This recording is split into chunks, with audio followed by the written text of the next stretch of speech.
Thank you for joining us on this Friday. I'm Jacob Murphy. Julie has the evening off. Tonight, an arrest and answers after the city of Tallahassee lost millions of dollars to a scammer in 2024.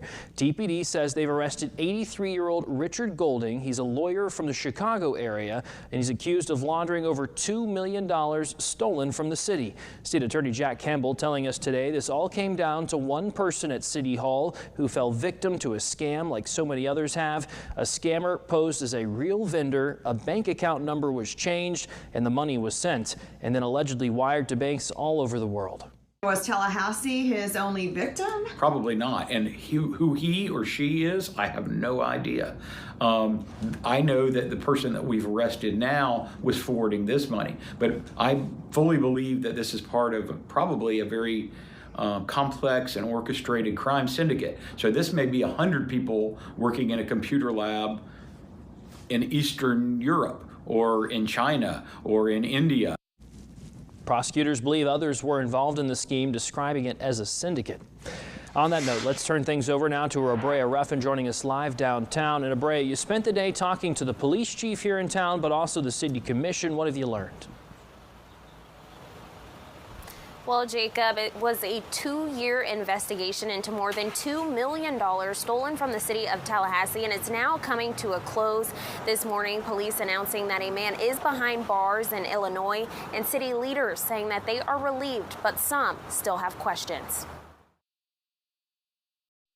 The city made us aware of it when they first learned of the fraud and that the money was gone, and so we immediately jumped on that. A multi-million-dollar scam against the city of Tallahassee led to the arrest of an 83-year-old man miles away.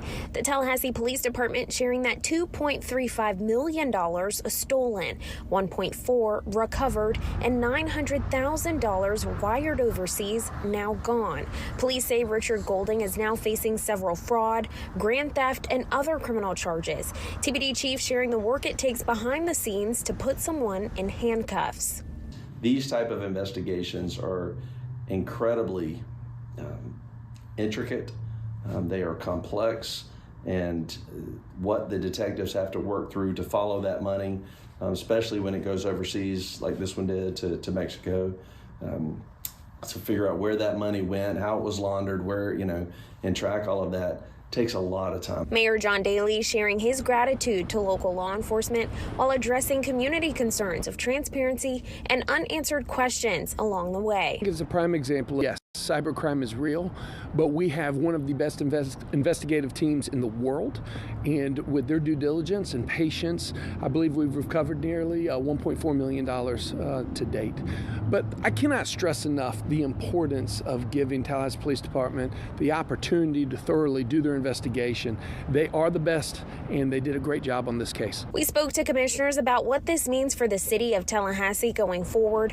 While many feel relief, some are still left wondering what exactly happened and wanting even more accountability going forward. As changes have been made, you look at what may have happened, what may cause that compromise, and you secure that, you prevent that from happening again.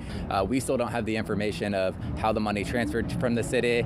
Was this person a middleman? Was there a thief directly tied to the city? This isn't mission accomplished. This is just step one.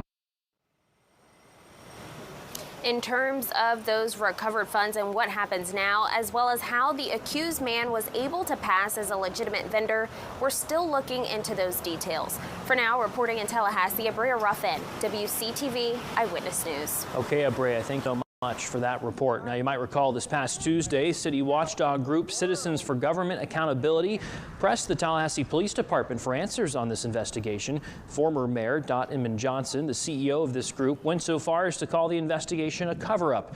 Today, she is praising the number of law enforcement groups that worked on this case, but also wondering if it was really solved and if all the people involved are arrested yet. When they mention a criminal network that was at work with this gentleman causing this fraud, until you get to the bottom of that criminal network, you haven't really solved the case. Johnson also questioned if anyone at City Hall got demoted or received new training after the scam. WCTV previously reported that city records don't show anybody in the treasurer clerk's office receiving any discipline for this error.